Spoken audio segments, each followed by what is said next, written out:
Hola, ¿cómo están? Les doy la bienvenida a un nuevo capítulo de Entrevistas CNN y hoy queremos analizar la figura del expresidente de Uruguay, José Pepe Mujica. Y para eso vamos a tomar contacto de inmediato con Diego Rojas, quien es coordinador de investigación del Centro de Estudios Internacionales de la Universidad Católica. Hola Diego, muchas gracias por acompañarnos.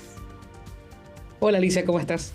Muy bien, Diego, queremos analizar entonces la figura de Pepe Mujica y quiero partir preguntándote qué significa para la izquierda en América Latina la figura de este hombre, este expresidente de Uruguay. Sí, quizás para la izquierda latinoamericana representa uno de los últimos bastiones y los últimos legados de figuras predominantes que ha tenido a lo largo del tiempo y que quizás ha marcado dos instancias importantes de las izquierdas latinoamericanas. Una izquierda muy vinculada a la lucha armada, a la lucha insurgente y posteriormente a una izquierda que se institucionalizó en un país que precisamente tiene esa condición de que muchos de sus movimientos sociales se terminaron institucionalizando post de salida de las dictaduras de los años 70 y los 80 en una figura que terminó siendo bastante más institucional y que además representó para la izquierda un discurso bastante, una línea ideológica bastante de consulta. Fue uno de sus últimos referentes que tenemos vivos actualmente, que teníamos vivos actualmente, y principalmente terminó siendo eso, la última de las bastiones que tenía la izquierda latinoamericana en torno a sus figuras presidenciales y sus figuras ideológicas. Ujú. Y Diego, ¿cuál dirías tú que son los principales logros que tuvo Pepe Mujica durante su mandato entre 2010 y 2015 en Uruguay? Sí, yo creo que hay que distinguir dos momentos de José Mujica como presidente. Hay muchas de sus políticas que fueron bastante más mediáticas, que quizás las dos más llamativas fueron la legalización del matrimonio igualitario y la legalización de la marihuana, pero creo que más destacable aún son sus cifras en torno a la reducción de la pobreza, que efectivamente durante su mandato es algo bien marcado dentro de las políticas uruguayas, dentro de las políticas sociales en América Latina, es bastante exitosa. Creo que son los dos momentos más importantes que tuvo José Mujica durante su mandato y que se le va a recordar precisamente por eso. Una vertiente mucho más mediática que todo el mundo conocemos y que representó también eh, una punta de lanza, por así decir, para otros tipos de políticas similares en el continente, pero creo que uno de los mayores logros y que quizás queda más invisibilizado por estas políticas que son un poco más mediáticas fue precisamente la reducción de la pobreza. Ya Uruguay venía saliendo de una crisis económica importante y mezcló esas dos vertientes, por así decirlo. Una parte un poco más ideológica, una agenda más ideológica de la izquierda probablemente tal, y una agenda mucho más pragmática que estamos vinculados a la reducción de la pobreza y a la elaboración de políticas sociales que venía siendo ya un fuerte dentro de América Latina, pero que en Uruguay precisamente se muestra mucho más tangible durante su gobierno. Ujú. Y Diego, mucho se habla de lo interesante que es la figura de Pepe Mujica. Muchos años estuvo preso, vivió durante todo su mandato en esta chacra, una vida muy austera, pero que impulsó económicamente al país en términos importantes. Pero ¿es posible o cuánto tiene que ver que haya sido presidente de un país muy pequeño en América Latina, que es difícil que se vea otro líder como él en otro país de América Latina? Tiene que ver cuán importante es el factor de que sea Uruguay el país donde sale este Pepe Mujica. Bueno, creo que hay que distanciar también un poco de lo que es la figura presidencial de la capacidad institucional que ha tenido Uruguay de construir precisamente un andamiaje de instituciones que funcionan. Y creo que es uno de los principales legados que nos deja Uruguay como contexto y como país en general, donde efectivamente estos personajes que si uno se retrotrae un poco bueno, su momento de mandato, también era una figura medianamente resistida dentro de la población uruguaya. Era un personaje bastante atípico. Si uno rememora también cuáles son los presidentes que han tenido Uruguay, era una figura que se escapaba un poco medianamente un outsider dentro de lo que era la lógica Uruguay, independiente de los colores políticos que gobernaron el país, tenían una presunción medianamente distinta o tenían una figura medianamente distinta de lo que fue Pepe Mujica. Pero creo que una figura así, en un andamiaje institucional tan bien construido como lo ha sido el Uruguay en los últimos 30 años, no tiene mucho espacio por donde salirse de esas márgenes. Y creo que precisamente ese es uno de los principales virtudes que tuvo José Mujica como presidente. Fue un presidente bastante pragmático que también hay que pensar de que mucho de su trayectoria política lo llevó precisamente a adquirir este tipo de pragmatismo en el momento preciso donde efectivamente terminó gobernando. Son distintas instancias que ha pasado durante su vida, lo que pasó durante su vida que lo llevaron específicamente a poder tener esa capacidad de leer quizás también el ambiente político de su tiempo, de su país y del contexto latinoamericano propiamente tal.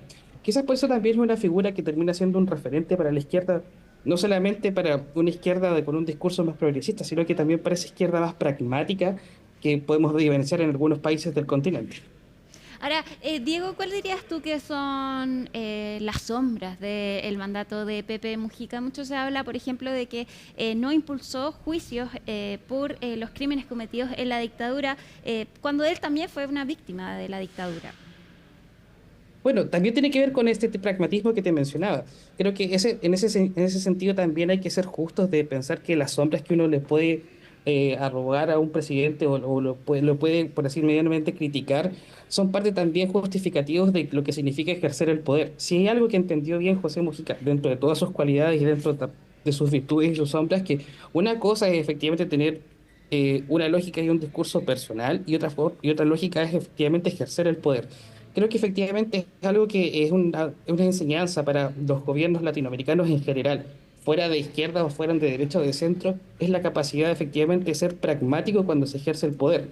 Hay cosas que efectivamente tú puedes lograr medianamente construyendo acuerdos, estableciendo diálogos, estableciendo vínculos con tus adversarios políticos, y hay cosas que efectivamente quedan en un margen porque efectivamente son complejas de poder llevar a puerto. Y quizás eso es algo que entendió José Mujica. Efectivamente vas a tener críticas de tu propio sector por no avanzar tanto como puedas, pero no hay que desmerecer que efectivamente leer ese ambiente, navegar entre eso es bastante complejo. Imagínate que si uno se retrotrae efectivamente cuáles eran las lógicas que ocurrieron en el continente en el tiempo que José Mujica fue presidente, es bastante valorable lo que él pudo haber logrado con su propio contexto político. Algo que quizás hoy en día, moviéndonos incluso al Uruguay actual, sería mucho más difícil de lograr. Y si uno extrapola ese contexto a lo que son los gobiernos latinoamericanos actuales, sería aún más imposible, por cuanto la figura que representa José Mujica entre su pragmatismo como gobernante sigue siendo un baluarte que es algo que debemos aprender en el actual contexto que tenemos con los sistemas políticos latinoamericanos.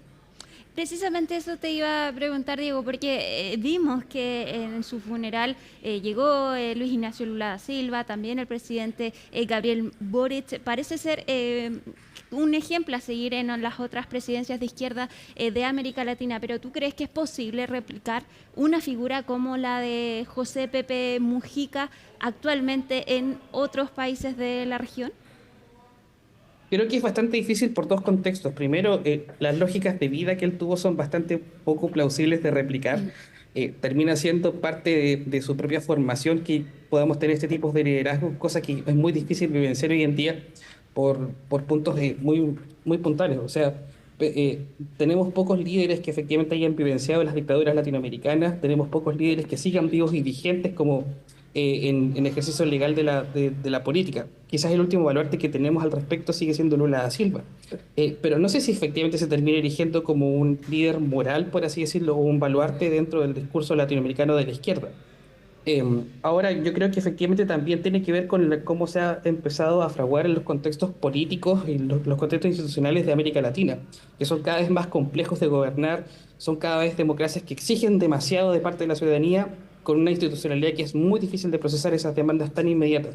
Por cuanto estos líderes que son tan pragmáticos dentro de su discurso, que puede ser a veces muy radical, pero que tienen esta capacidad de ejercer el poder con un pragmatismo bien diseñado, es bastante difícil de poder ver hoy en día. Yo creo que efectivamente ningún liderazgo en América Latina, sea de izquierda o derecha, no existe esa capacidad de poder ejercer el poder con tanta capacidad, con tanto dinamismo como podía haber sido José Mujica en su momento. Incluso en otros liderazgos de América Latina es difícil de vivenciar hoy en día por los contextos que han adquirido las propias sociedades latinoamericanas y los propios sistemas políticos latinoamericanos. Ujú. Por último, Diego, ¿cuál es a tu juicio lo que más deberíamos recordar de la figura de Pepe Mujica? Bueno, creo yo me quedo, y esto es una opinión medianamente personal, también me quedo con su historia de vida. Es una historia bastante interesante. Resistía en muchas cosas, pero que es una figura que el tiempo creo que lo hará, le pondrá en el lugar en la historia de Latinoamérica, independiente del pensamiento político que uno pueda tener o del pensamiento político del cual representa. Va a ser una figura que vamos a seguir leyendo en su minuto. Creo que efectivamente su historia de vida es algo que es particularmente abierto para las próximas generaciones latinoamericanas porque es muy difícil de poder vivenciar nuevamente una figura como esa. Creo que todos, y si uno la habla ya en general, todos los vamos a recordar por las cosas que nos agregó en cuanto a que fue el presidente más pobre del mundo, la austeridad con la que operó y ese tipo de cosas. Pero creo que lo interesante es quedarnos con esa figura que marcó un tiempo, marcó tiempos también para la izquierda latinoamericana y marcó un foco o un faro de luz para la izquierda latinoamericana.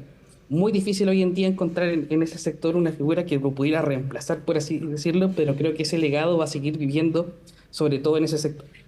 Diego Rojas, director, coordinador de investigación del Centro de Estudios Internacionales de la Universidad Católica. Muchas gracias por acompañarnos. Muy interesante tu análisis y esperamos volver a reencontrarnos en una próxima oportunidad. Cuando quieras, Alicia, mucho gusto. Y nosotros llegamos al final de Entrevistas CNN. Por supuesto, sigan la compañía de CNN Chile. Que estén muy bien. Chao.